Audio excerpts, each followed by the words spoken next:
तो अब हम समझ लेते हैं कि डिग्री किसे बोलते हैं। किसी भी पॉलिनोमियल में यूज होने वाले जो वेरिएबल्स होते हैं उनका जो हाईएस्ट पावर होता है वही उस पॉलिनोमियल का डिग्री कहलाता है। किसी पॉलिनोमियल में यूज होने वाले जो वेरिएबल्स होते हैं उनका जो हाईएस्ट पावर होता है वही उस पॉलिनोमियल का डिग्री कहलाता है। जैसे इसमें -7 + x, ये एक पॉलिनोमियल है एंड इसमें हमारा वेरिएबल क्या है, x है, और जिसका हाईएस्ट पावर 1 है। इट मीन्स कि इसका डिग्री क्या हो जाएगा, 1 हो जाएगा। 6y, ये भी एक पॉलिनोमियल है एंड इसमें वेरिएबल हमारा y है जिसका हाईएस्ट पावर 1 है। इट मीन्स कि इसका डिग्री क्या हो जाएगा, 1। -z³, ये भी एक पॉलिनोमियल है एंड इसमें हमारा वेरिएबल क्या है, z, जिसका हाईएस्ट पावर 3 है। सो इसका डिग्री क्या हो जाएगा, 3 हो जाएगा। 1 - y - y³, ये भी एक पॉलिनोमियल है जिसमें हमारा वेरिएबल क्या है, y है, और हम यहाँ पे देख रहे हैं कि y का पावर 1 है एंड y का पावर क्यूब है।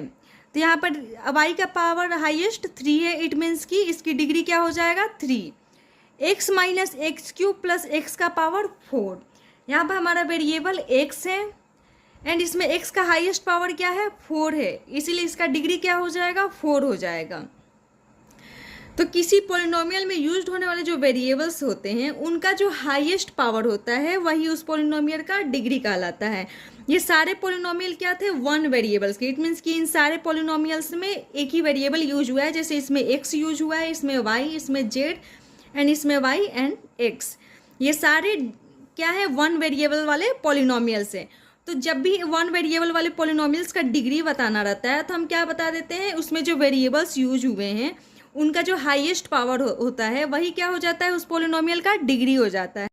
लेकिन वैसे पॉलिनोमियल जिसमें एक से ज़्यादा वेरिएबल हो उस केस में हम उस पॉलिनोमियल का डिग्री कैसे बताएंगे। इन सब में 1 वेरिएबल वाले पॉलिनोमियल्स ये सारे, इसमें हम देख रहे हैं mn वेरिएबल है, यहाँ पर इसमें x y z 3 वेरिएबल है, x y z, इसमें फिर mn वेरिएबल है।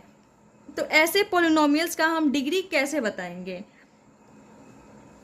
In this case, the highest sum of the power of a variable in each term of the polynomial is the degree of the polynomial। वैसे polynomial जिनमें एक से ज़्यादा variables हो तब हम उस केस में उस polynomial की each term के जो वेरिएबल्स हैं उनके पावर का सम करेंगे और जो हाईएस्ट सम होगा वही उस polynomial का क्या कहलाएगा, डिग्री कहलाएगा, है ना। यहाँ पे highest sum of the power of variables in each term, यहाँ पे 3 टर्म्स गिवन है।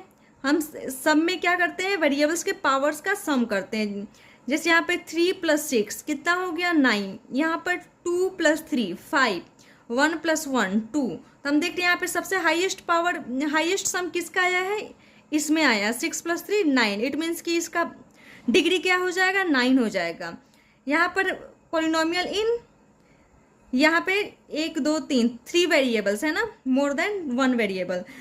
तो यहाँ पर हम डिग्री कैसे फाइंड करेंगे, तो इनमें जो इच टर्म है उनके वेरिएबल्स का सम करेंगे और देखेंगे जिसका भी हाईएस्ट सम आ रहा है वही क्या हो जाएगा, उस पॉलिनोमियल का डिग्री हो जाएगा। जैसे यहाँ पे x y z है, इन सब का पावर 1 है। अगर हम इन सब के पावर को ऐड करते हैं तो 1 + 1 + 1 दैट इज 3 आ जाएगा।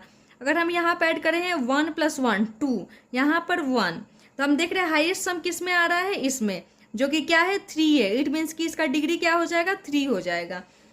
अब इसमें 3 + 7 कितना आ गया, 10। यहाँ पर 5 + 1 6, यहाँ पर 1 + 1 2। सबसे हाईएस्ट सम किस में आ रहा है, इसमें 7 + 3 10। तो इसकी डिग्री क्या हो जाएगा, 10 हो जाएगा।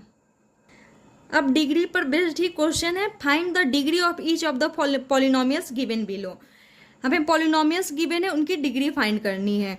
यहाँ पर हमारा पॉलिनोमियल्स इन 1 वेरिएबल है। अब हम देख लेते हैं इस पॉलिनोमियल्स में जो वेरिएबल्स है उनका हाईएस्ट पावर क्या है। तो यहाँ पर 5 है, 4 है एंड यहाँ पर 0 है। तो हाईएस्ट पावर यहाँ पर 5 है। इट मीन्स कि इसकी डिग्री क्या हो जाएगा, 5 हो जाएगा। ये भी एक पॉलिनोमियल से, इसमें देख लेते हैं हमारे वेरिएबल्स y है जिसका हाईएस्ट पावर क्या है, 8 है। इट मीन्स कि इसकी डिग्री क्या हो गया, 8 हो गया। यहाँ पर 2 गिवन है, 2 भी एक पॉलिनोमियल है बिकॉज हम 2 को कैसे लिख सकते हैं, 2 × x का पावर 0। यहाँ पर हम देख रहे हैं कि कॉन्स्टेंट एंड वेरिएबल का कॉम्बिनेशन है एंड यहाँ पे जो हमारा वेरिएबल है उसका पावर क्या है, एक होल नंबर। इट मीन्स कि ये एक पॉलिनोमियल है। तो यहाँ पर जो हमारा वेरिएबल है उसका हाईएस्ट पावर कितना है, 0 है। इट मीन्स कि इसकी डिग्री क्या हो जाएगा, 0 हो जाएगा। इसे हम कांस्टेंट पॉलिनोमियल भी बोलते हैं। जिस पॉलिनोमियल्स की डिग्री 0 होती है उन्हें हम कांस्टेंट पॉलिनोमियल्स बोलते हैं। फिर सिमिलर क्वेश्चन है, right the degree of each of the following polynomials. हमें पॉलिनोमियल्स की भी इनकी डिग्री फाइंड करनी है। इस पॉलिनोमियल में हमारा वेरिएबल x है जिसका हाईएस्ट पावर क्या है, 3 है। इट मीन्स कि इसकी डिग्री क्या हो जाएगा, 3 हो जाएगा। ये भी एक पॉलिनोमियल है जिसमें हमारा वेरिएबल क्या है, y है एंड इसका हाईएस्ट पावर 2 है। सो डिग्री क्या हो गया, 2 हो गया।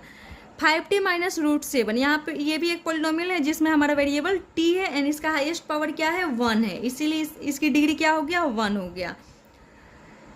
3 को हम कैसे लिख सकते हैं, 3 इंटू एक्स का पावर 0। यहाँ पर वेरिएबल हमारा x है जिसका पावर क्या है, 0 है। सो ये क्या हो जाएगा, इसकी डिग्री 0 हो जाएगी और इसे हम कांस्टेंट पॉलिनोमियल बोलेंगे।